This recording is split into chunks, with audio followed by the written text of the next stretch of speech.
Welcome to day 38 on your 40-day mission-minded family challenge. Today, as you're completing your final week, you're going to focus on God's love. As a mission-minded family, please don't think that it's striving to always do more. No, it's simply loving the Lord and allowing Him to love us and for Him to reveal more of His love in us for others. For day 38, our family mission resource is an excellent children's Bible called Planet Word. This is edgy-looking, appealing, feature-packed, challenging. It has full-color maps, beautiful pictures, features of missionaries, Bible characters, current kids who are making an impact on this world. Today, for our Lizard Point Geography quiz, we're going to finish our map of South America. Today's countries are French Guiana, Colombia, Venezuela, Brazil, Ecuador, and Uruguay. And in North America, Canada. Betty Scott Stam was a missionary to China who was martyred in 1934. She wrote this prayer: Lord, I give up all my own plans and purposes, all my own desires and hopes, and accept thy will for my life. I give myself, my life, my all, utterly to thee, to be thine forever. Fill me and fill me with thy Holy Spirit. Use me as thou wilt. Send me where thou wilt. Work out thy whole will in my life at any cost, now and forever.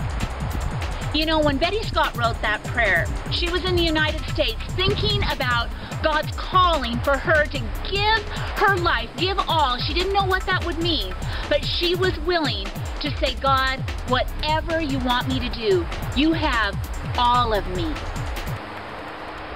Yesterday, I was spending some time with a friend of mine, an elderly lady, precious woman of God named Irene Wells. And Irene was in a hospital bed. She is dying of ALS, and she is unable to talk. She is unable to move. All she could do was she could smile, and she could sometimes lift up her eyebrows.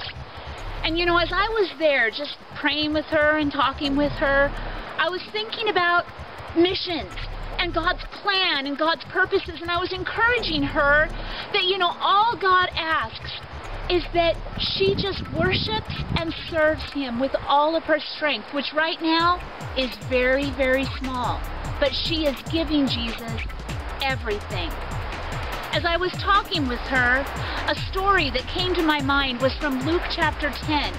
And in this story, Jesus had sent out 70 disciples, and He had sent them to go into different cities and villages and to tell people about Him, tell people about God's kingdom, pray for the sick, pray for people who were attacked by demons. And the disciples came back full of praise reports, just saying, wow, even the demons were subject to us in your name, Jesus. And you know, Jesus looked at them, and He was like, okay, guys, that's awesome. That's awesome that you went on the mission. But in Luke 10, verse 20, Jesus says, nevertheless, do not rejoice in this, that spirits are subject to you, but rather rejoice because your names are written in heaven.